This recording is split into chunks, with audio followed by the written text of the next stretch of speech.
오늘은 KBS의 대표 프로그램 아침마당을 무려 18년 동안 진행하며 대한민국의 아침을 책임져 온 이금의 아나운서에 대해 이야기해볼까 합니다. 그녀는 특유의 따뜻하고 차분한 말솜씨로 무려 4,000명이 넘는 사람들을 인터뷰하며 최고의 MC이자 소통 전문가로 평가받고 있습니다. 하지만 화려한 방송 이미지와는 달리 그녀의 인생은 결코 순탄하지 않았습니다. 오히려 그 과정에서 겪은 고통과 역경이 그녀를 지금의 위치에 있게 만들었죠. 아나운서로서의 시작, 하지만 순탄치 않았던 길. 이금희는 한때 KBS에서 아나운서로서 적합하지 않다는 평가를 받으며 동료 아나운서 정은하와 비교되곤 했습니다. 정은하의 주도적이고 강렬한 스타일과는 다른 그녀의 차분한 이미지가 때로는 열등감으로 다가오기도 했습니다.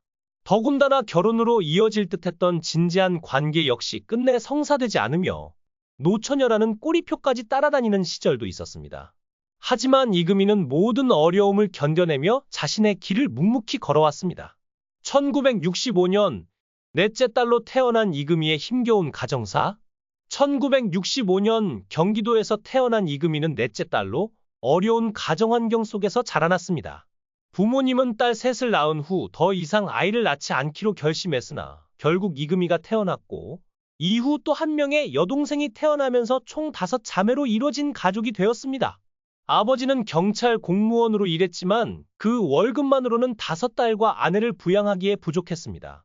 어머니는 부업을 통해 가정을 꾸렸고 이금희는 어린 나이에도 이러한 가정 상황을 느끼며 성장했습니다. 방송인의 꿈을 품다. 그 시작은 초등학교 4학년의 KBS 동요 경연. 이금희가 처음으로 방송인의 꿈을 꾸게 된 건 초등학교 4학년 때 KBS 동요 경연 프로그램 누가 잘하나에 출연하면서부터였습니다. 친구들은 경연에 나오는 어린 참가자들을 동경했지만 이금희는 그들을 소개하는 사회자에게 반해 사회자의 꿈을 품게 됩니다. 이 작은 불씨는 그녀가 중학교에 진학하면서 방송반 활동을 하게 되었고 고등학교와 대학교에서도 계속해서 방송국에서 활동하며 불타오르게 되었습니다. 첫 번째 도전과 실패, 그리고 두 번째 기회. 대학 4학년, 그녀는 KBS 아나운서 공채 시험에 도전했으나 첫 번째 시도에서 불합격의 쓴맛을 봐야 했습니다. 그날 밤, 그녀는 한방에서 밤새 울며 실패를 견뎌냈습니다. 하지만 기회는 또 찾아왔습니다. KBS에서 아나운서 시험에 떨어진 사람들에게 리포터로 일할 기회를 주었고 이금희는 이를 받아들여 리포터로서 방송 활동을 시작했습니다. 그러나 리포터 활동은 체력적으로 고된 일이었고 그녀는 집에 돌아오면 지친 몸을 이끌고 잠에 빠져들곤 했습니다. 스스로도 과연 이 길이 맞는지 고민하게 되던 순간 4개월 만에 리포터 활동을 마치고 은사의 추천으로 한 기업에서 비서로 일하게 됩니다. 포기하지 않은 꿈, 그리고 두 번째 아나운서 도전. 비서로 일하던 중에도 이금희는 여전히 만족하지 못했습니다. 그녀의 마음속에는 여전히 아나운서가 되고자 하는 열망이 강하게 남아 있었기 때문입니다. 결국 그녀는 다시 한번 아나운서 시험에 도전했고 이번에는 당당히 합격하게 됩니다. 이금희가 처음 맡은 프로그램은 어린 시절부터 동경해온 KBS 어린이 동요 대회 프로그램이었고 이 우연한 일치는 그녀에게 큰 의미로 다가왔습니다. 그녀의 꿈이 현실이 된 순간이었죠. 끊임없는 비교, 그리고 내면의 갈등. 이금희가 아나운서로서 활동을 시작할 즈음 그녀의 동기였던 정은하 아나운서도 함께 입사했습니다. 주도적이고 대중의 이목을 끌었던 정은하와는 달리 이금희는 차분하고 조용한 성격으로 주목받지 못했고 이러한 비교는 그녀에게 열등감과 부담으로 다가왔습니다. 동기와의 비교는 언제나 괴로웠지만 그녀는 이를 극복하기 위해 스스로를 다독이며 자신만의 색깔을 찾아가고자 노력했습니다. 이금희의 성공, 그리고 그녀의 진정한 강점. 비록 그녀의 시작은 다소 불안하고 도전의 연속이었지만 이금희는 특유의 진정성과 따뜻함으로 시청자들의 마음을 사로잡았습니다. 특히 18년간 진행한 아침마당을 통해 많은 이들의 사랑을 받으며 대한민국 최고의 소통 전문가로 자리 잡았습니다. 그녀는 자신의 힘들었던 어린 시절과 실패의 경험을 바탕으로 더욱 단단해졌고 사람들과의 소통에서 진심을 담아낼 수 있었습니다. KBS 대표 프로그램 아침마당을 18년간 진행하며 국민적인 사랑을 받았던 이금희 아나운서.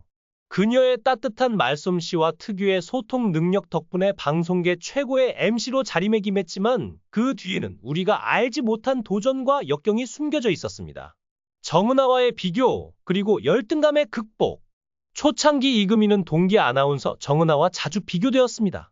정은아는 주도적이고 카리스마 넘치는 진행으로 주목받았고, 이금희는 그와 달리 조용하고 차분한 스타일로 종종 열등감을 느꼈다고 합니다.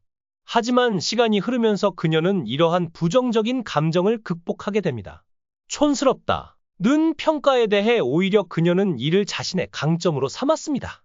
자신만의 편안한 이미지를 인정하며 소통 전문가로서의 본연의 역할을 이해하게 된 것이죠.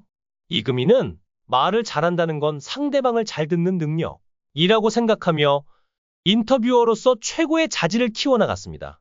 이산가족 상봉 사건, 국민적 사랑을 받다. 이금희가 국민적인 사랑을 받게 된 결정적인 사건은 바로 이산가족 상봉 방송이었습니다. 다른 아나운서들이 가족 상봉의 기쁨을 드러내는 질문을 던졌을 때 이금희는 이산가족의 마음 깊숙이 공감하는 질문으로 시청자들의 눈길을 사로잡았습니다. 따님과 20살에 헤어진 후 어떤 마음으로 살아오셨나요? 라는 그녀의 질문은 이산가족의 아픔을 진심으로 이해하는 자세였고, 이를 통해 그녀는 최고의 MC로 칭송받았습니다. 건강 문제와 방송 중단, 그리고 자서전 출간. 그녀의 바쁜 일정은 결국 건강에 큰 타격을 주었습니다. 저혈압으로 3번이나 쓰러지며 한 번은 아침마당 생방송 도중에도 쓰러지는 위기를 맞았습니다. 이에 따라 의사의 권고로 모든 일정을 중단하고 휴식을 취하게 되었고 KBS 퇴사를 결정하게 됩니다. 퇴사 직전 이금희는 자서전을 출간하며 그동안 숨겨왔던 이야기들을 세상에 공개했습니다. 특히 자서전에서 밝힌 한 선배 아나운서와의 결별 이야기는 큰 화제를 모았고 인터넷 커뮤니티에서는 그녀의 전 남자친구에 대한 궁금증이 커졌습니다. 이로 인해 김병찬, 손범수와의 스캔들이 루머로 떠돌기도 했습니다. 김병찬은 나와 이금희는 아무 관계가 없다 며 루머를 부인했지만 이금희의 사생활에 대한 관심은 여전히 높았습니다. 조용필 스캔들, 그리고 미혼 생활에 대한 루머. 이금희는 오랜 기간 미혼으로 지내면서 여러 루머에 시달렸습니다. 그중 가장 화제가 된 것이 바로 가수 조용필과의 스캔들입니다. 실제로 두 사람은 교류가 전혀 없었음에도 불구하고 소문은 끊이지 않았습니다. 조용필은 당시 부인에게 이 소문이 전해진 것에 대해 말할 수 없는 미안함을 표하기도 했습니다. 이러한 루머에도 불구하고 이금희는 꿋꿋하게 자신의 길을 걸어왔습니다. 아나운서 18년 경력, 생방송과 인생의 공통점. 이금희는 18년간 생방송을 진행하면서 느낀 점을 자주 이야기하곤 합니다. 그녀는 생방송과 인생이 닮았다고 생각합니다. 모든 것이 예상대로 흘러가지 않을 수 있다. 는 점에서 말이죠. 예를 들어 여행 중 친구가 늦거나 차를 놓치는 등 계획이 어긋날 때 당시에는 큰 스트레스였지만 시간이 흐르면 오히려 그런 일들이 추억으로 남는다는 것을 깨달았다고 합니다. 그녀는 어떤 상황이든 그걸 어떻게 받아들이느냐에 따라 모든 경험이 달라진다고 강조했습니다. 이금희는 인생에서 벌어지는 일 중 피할 수 없는 것은 없다고 말합니다. 그녀는 어떤 일이든 흘러가는 대로 받아들이는 것도 나쁘지 않다며 시청자들에게 어려운 상황에서도 긍정적인 마음가짐을 유지하라고 조언했습니다.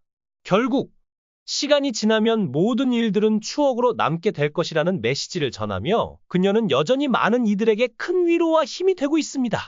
이번 이야기에서 우리는 이금희가 겪어온 도전과 극복의 과정이 단순한 방송인의 삶을 넘어 우리 모두에게 인생의 교훈을 준다는 것을 알 수 있었습니다. 이금희는 여전히 대한민국 방송계에서 중요한 인물로 자리매김하고 있으며 그녀가 진행하는 프로그램들은 많은 사람들에게 위로와 희망을 전해주고 있습니다. 과연 그녀의 다음 행보는 무엇일까요?